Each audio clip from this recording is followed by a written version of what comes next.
Bek Timnas Indonesia Jordi Amat masuk ke dalam salah satu dari 3 pemain Johor Darul Takzim yang dibuang. Kabar tersebut diumumkan media negeri jiran makan bola. Skuad Harimau Selatan atau julukan JDT hampir pasti ditinggalkan pelatih anyar mereka Hector Bidoglio.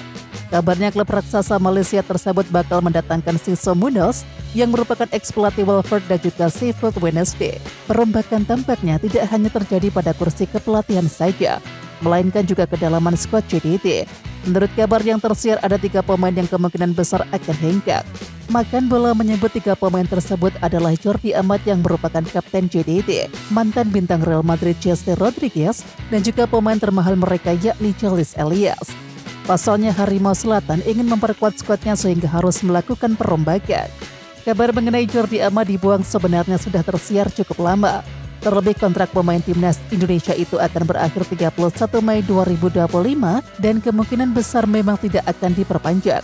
Nama Jordi Amat pun sempat dikait-kaitkan dengan klub Liga 1 seperti Persib Bandung, Dewa United, dan juga Bali United. Hanya saja ex-pemain Swansea City tersebut sudah membantah rumor tersebut. Jika benar hengkang dari JDT, menarik untuk menantikan kemana Jordi Amat akan melanjutkan karirnya. Apakah bek berusia 33 tahun itu bakal tetap bermain di Asia atau justru kembali berkarir di Eropa? JDT berhasil keluar sebagai juara Liga Super Malaysia musim ini dengan mengemas 70 poin. Harimau Selatan juga menyambut gelar juara Piala Malaysia usai bungkam Pahang FC di partai final dengan skor 2-1. Pelatih Venezia FC Eusebio de Francesco memuji CSS dan juga kolega usai menang 2-1 atas Fiorentina pada Giornata ke-36 Liga Italia 24-25. Menurutnya timnya bermain solid di laga tersebut. Laga yang digelar di Pierluigi Penso Stadium pada Senin 12 Mei tersebut menjadi titik balik bagi Venezia dalam upaya mereka bertahan di kasta tertinggi Liga Italia. 3 poin penting ini membawa Venezia sementara waktu keluar dari zona merah. Dengan koleksi 29 poin, Venezia kini bertengger di posisi ke-17, membuka asa untuk selamat dari jeratan degradasi. Eusebio de Francesco memuji perjuangan anak asuhnya termasuk CSS yang tampil solid sepanjang pertandingan. Ia menilai performa tim malam itu sebagai refleksi dari kerja keras dan juga peningkatan mentalitas. Penampilan seperti ini memberi kami rasa percaya diri dan kekuatan untuk melanjutkan perjuangan, ujar de Francesco kepada Tutto Venezia Selasa 13 Mei. Meskipun senang dengan kemenangan, pelatih berusia 55 tahun tersebut menegaskan bahwa perjuangan belumlah usai. Ia menyoroti beberapa kelemahan tim yang masih harus segera dibenahi agar tidak terpeleset di 2 laga penutup musim. Kami belum bisa puas, masih ada 2 pertandingan penting, dan kami butuh poin di sana, tegasnya. Venezia akan menghadapi laga tandang melawan Cagliari pada 18 Mei di Sardegna Arena. Setelah itu mereka dijadwalkan menjamu raksasa Italia Juventus di laga pamungkas musim ini pada tanggal 25 Mei mendatang. Kami harus segera fokus ke pertandingan berikutnya. Hari ini kami sempat kehilangan konsentrasi saat hendak melakukan pergantian pemain, dan itu berujung kebobolan. Hal seperti itu tidak boleh terulang, tutup Eusebio de Francesco. Perekrutan oleh Romani dari FC Utrecht tampaknya membawa dampak positif yang signifikan bagi Oxford United. Klub yang dijuluki dengan The Yellows tersebut kini dikabarkan akan kembali menyasar bintang-bintang dari Liga Belanda Eredivisie pada bursa transfer musim panas mendatang. Setelah sukses mendatangkan 2 pemain dari FC Utrecht yakni Hiddeter Aves pada Agustus 2024 dan oleh Romani pada Januari 2025, tim pelatih Oxford United merasa optimistis terhadap kualitas yang bisa mereka temukan di kompetisi papan atas Belanda tersebut. Pelatih Oxford United yakni Gary Rowett dikabarkan siap bertolak ke Belanda bersama staf pelatih dan juga tim pencari bakat klub. Misi mereka adalah memantau langsung performa sejumlah pemain incaran dalam beberapa laga kunci. Saat awal melatih di Burton Albion, saya harus mengerjakan semuanya sendiri. Sekarang, saya punya tim yang solid dan sistem yang lebih efisien, ujar Gary Rowett, sumber Oxford Mail pada Senin 12 Mei. Menurut Rowett, proses pencarian talenta kini jauh lebih terstruktur. Tim rekrutmennya dipimpin oleh Ed Waldron yang disebutnya sebagai sosok krusial dalam merancang target transfer musim panas ini. Mereka telah menyusun daftar pemain yang dilengkapi dengan data analitik untuk mendukung pengambilan keputusan. Saya dan staf akan menyaksikan langsung beberapa pertandingan di Belanda minggu ini. Kami ingin benar-benar yakin bahwa pemain yang kami rekrut cocok dengan filosofi permainan tim, tambahnya. Ya, analisis dilakukan oleh tim rekrutmen. Dengan begitu ia bisa lebih fokus pada tahap akhir seperti penilaian akhir dan juga diskusi negosiasi.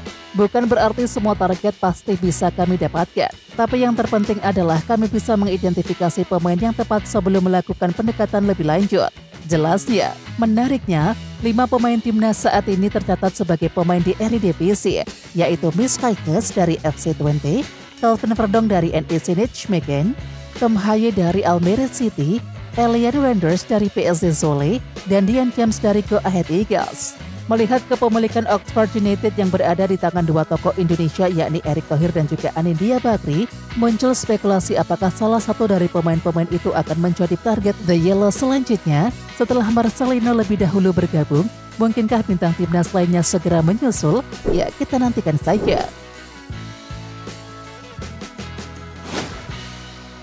Pelatih Oxford United Gary Rowett mengindikasikan pemberian menit bermain bagi pemain-pemain muda di klub berjuluk The US itu pada musim depan.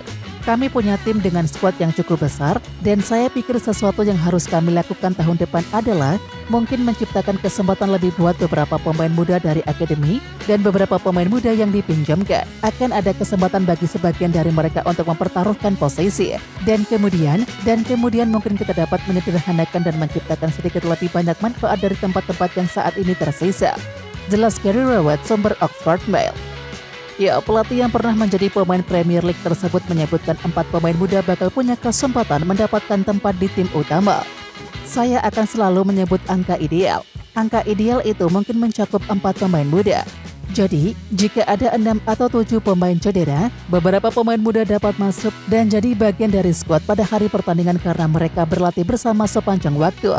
Terangnya, menurut saya itu lebih baik daripada menempatkan 2 pemain senior. Anda sudah lihat musim ini, kami punya 2 atau 3 pemain senior yang sering tidak masuk di dalam skuad pada hari pertandingan, kata Rowett melanjutkan. Ya, Rowett menilai bahwa pemain muda jauh lebih bisa berkembang dibandingkan yang lebih senior. Namun ada kemungkinan bagi Rowett meminjamkan pemain junior ke tim lain untuk memberikan menit bermain. Marcelino Ferdinand yang baru bergabung dengan Oxford pada awal musim 24-25 baru 2 kali bermain di tim senior, sekali di Piala FA dan sekali di Liga Divisi Championship. Pemain timnas Indonesia tersebut lebih sering bermain bersama tim junior Oxford United. Sementara Ole Romeni yang telah mencetak 2 gol untuk skuad Merah Putih lebih sering dimainkan di Oxford United. Tercatat Ole Romeni bermain 14 kali dan melesakkan 1 gol sejak didatangkan dari Utrecht pada awal tahun. China memanggil 28 pemain untuk menghadapi timnas Indonesia di Stadion Utama Gelora Bung Karno, Jakarta. Pertandingan tersebut menjadi pertandingan kandang terakhir skuad Garuda di putaran ketiga kualifikasi Piala Dunia 2026 zona Asia. Poin penuh jadi target pasukan Patrick Kluivert. Selain untuk memastikan tiket ke babak berikutnya, CSS dan juga kawan-kawan mengincar kemenangan sebagai misi balas dendam usai kalah 1-2 di pertemuan sebelumnya. Media asal China Sohu mengatakan bahwa tim Dragons akan segera mengumpulkan 28 pemain untuk laga tandang ke SUGBK. Para pemain yang dipanggil akan langsung bergabung ke pemusatan latihan. Skuad China akan dihuni nama-nama lama untuk laga kontra timnas Indonesia nanti. Namun, ada juga sejumlah wajah baru yang dipanggil ke tim untuk laga tandang tersebut. Beberapa pemain yang diperkirakan masuk dalam skuad China ialah Liu Roufan, Huai Jiwen, Liao Jintao, Yang Mingyang, Wang Shuangyuan, Li Yuanyi, dan Wang Yudong. Daftar pemain untuk pemusatan latihan terbaru Tiongkok telah diumumkan minggu ini, tulis media China Sohu. Dalam pemusatan latihan kali ini, terdapat 28 pemain yang dipanggil. Lanjutnya, sementara itu, sumber lain menyebutkan China akan menggelar pemusatan latihan atau TC pada tanggal 23 Mei mendatang. Para pemain akan berkumpul setelah seluruh kompetisi Liga Super China dan juga babak ketiga Piala FA China berakhir. Kesimpulannya, daftar 28 pemain timnas Tiongkok kali ini masih didominasi oleh nama-nama lama. Namun di beberapa posisi akan muncul wajah-wajah baru, ungkap media Sohu. Sama halnya dengan timnas Indonesia, China juga akan berjuang mati-matian untuk meraih poin penuh di laga nanti. Tim Dragon membutuhkan poin sebanyak-banyaknya untuk mendongkrak posisi mereka di klasemen sementara grup J. Seperti yang telah diketahui saat ini China berada di dasar klasemen grup J dengan koleksi 6 poin.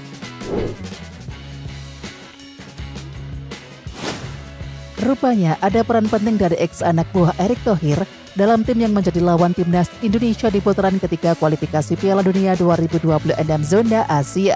Dan sosok itu ialah Yuto Nagamoto. yang merupakan bagian dari skuad timnas Jepang. Ya, Yuto Nagamoto ialah bek veteran Jepang.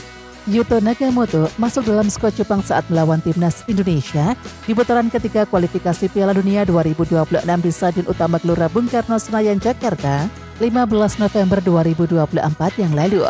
Ia masuk dalam rombongan tim ke Jakarta. Nagamoto sempat berlatih bersama timnas Jepang di lapangan Senayan, Jakarta. Meskipun saat itu Yuto Nagamoto tidak masuk dalam daftar susunan pemain melawan timnas Indonesia, di mana akhirnya Jepang menang dengan skor 4-0. Ya, Yuto Nagamoto pernah menjadi anak buah Ketua Umum PSSI Erick Thohir saat di Inter Milan. Ia pernah menjadi pemain Inter Milan pada tahun 2011-2018. Sementara Erick Thohir menjadi pemilik mayoritas saham Inter Milan pada tahun 2013, yang kemudian pada tahun 2019 dijual. Dengan begitu dalam beberapa musim, Yuto Nagamoto sempat memiliki keterlibatan dengan Erick Thohir. Di sisi lain, Yuto Nagamoto memang telah memiliki segudang pengalaman sebagai pemain. Selain di Inter Milan, Yuto Nagamoto sempat membela Cesena, Galatasaray, hingga Marseille. Pengalaman tersebut membuat pelatih Jepang Hajime Moriyasu kepincut memasukkannya ke dalam tim. Segala hal tentangnya positif, karakternya, pengalamannya, penampilannya, segala hal di dalam dan luar lapangan membawa pengaruh positif dan luar biasa bagi para pemain muda, ucap Hajime Moriyasu, sumber Nikkei Sport. Ya, Moriyasu menilai bahwa Nagamoto memiliki peran penting untuk menyuntikkan semangat ke skuad timnas Jepang. Hanya karena dialah ia dapat bertindak sebagai pelatih sambil tetap menjadi pemain, kata Hajime Moriyasu. Sangat penting untuk memiliki pemain yang dapat menyuntikkan semangat Jepang, semangat berjuang sambil mengenakan bendera Jepang ke dalam tim, ujarnya. Ya, Jepang saat ini sudah lolos ke Piala Dunia 2026. Tim Matahari Terbit memimpin klasemen grup C di putaran ketiga kualifikasi Piala Dunia 2026 dengan 20 poin. Di samping itu Jepang masih menyisakan 2 pertandingan lagi, melawan Australia pada tanggal 5 Juni 2025 dan timnas Indonesia pada tanggal 10 Juni 2025. Belum diketahui apakah Yuto Nagamoto akan kembali lagi memperkuat timnas Jepang untuk 2 laga tersebut. Pemain berlabel timnas Indonesia sudah tiba di Bali menjelang laga melawan China di putaran ketiga kualifikasi Piala Dunia 2026 zona Asia. Mereka ialah Marcelino Ferdinand, Asnawi Mangkualam, dan juga Ronaldo Kuate. Belum diketahui apakah ketiga pemain abroad tersebut masuk dalam daftar pemanggilan oleh pelatih Patrick Kluivert untuk pemusatan latihan timnas Indonesia di Bali. Patrick Kluivert maupun PSSI belum mengumumkan daftar pemain yang dipanggil. Asnawi Mangkualam terakhir kali membela timnas Indonesia saat Piala AFF atau Asian Cup 2024, yakni ketika masih dilatih oleh Sinteyong. Pemain Perth FC itu tak dilirik oleh Patrick Kluivert saat timnas Indonesia melawan Australia dan juga Bahrain pada Maret yang lalu di putaran ketiga kualifikasi Piala Dunia. Saat itu memang persaingan bek kanan timnas Indonesia ketat. Ada nama-nama seperti Sandy Walsh dan juga Elian Renders, serta Kevin Dix yang juga mengisi peran itu. Sementara itu Ronaldo Kuate lama absen membela timnas Indonesia. Ia baru memiliki 6 caps. Penampilan terakhirnya bersama timnas Indonesia di ASEAN Cup 2024. Pemain yang dipinjamkan ke Mahasarakem FC di Liga 2 Thailand tersebut tak dilirik oleh Sinteyong saat memimpin timnas Indonesia di kualifikasi Piala Dunia. Kemudian untuk Marcelino Ferdinand, kemungkinan besar ia masuk dalam daftar pemain yang dipanggil dan juga bergabung dengan pemusatan latihan. Ia adalah gelandang serang andalan timnas Indonesia. Marcelino Ferdinand sudah memiliki 34 caps dan juga mencetak 5 gol. 2 golnya ia cetak melawan Arab Saudi di kualifikasi Piala Dunia 2026. Marcel menyumbang 1 assist dalam gol tunggal timnas Indonesia ke gawang Bahrain pada 25 Maret yang lalu. Pemain yang juga bisa beroperasi sebagai winger itu bahkan selalu dimainkan saat dilatih oleh Sinteyong ataupun Patrick Kluivert. Akan tetapi Patrick Kluivert dipastikan mencoret Marcelino Ferdinand saat timnas Indonesia menjamu China. Hal itu tak lain karena Marcelino mendapatkan akumulasi kartu kuning dan juga dipastikan tidak bisa bermain. Pemain Oxford United tersebut mendapatkan kartu kuning saat melawan Bahrain. Selain Marcelino, Martin Paes akan juga sama absen melawan China karena akumulasi kartu kuning. Namun demikian, Marcel dan juga Martin Paes diyakini masuk dalam daftar pemain yang dipanggil untuk bisa lagi bermain di kandang Jepang.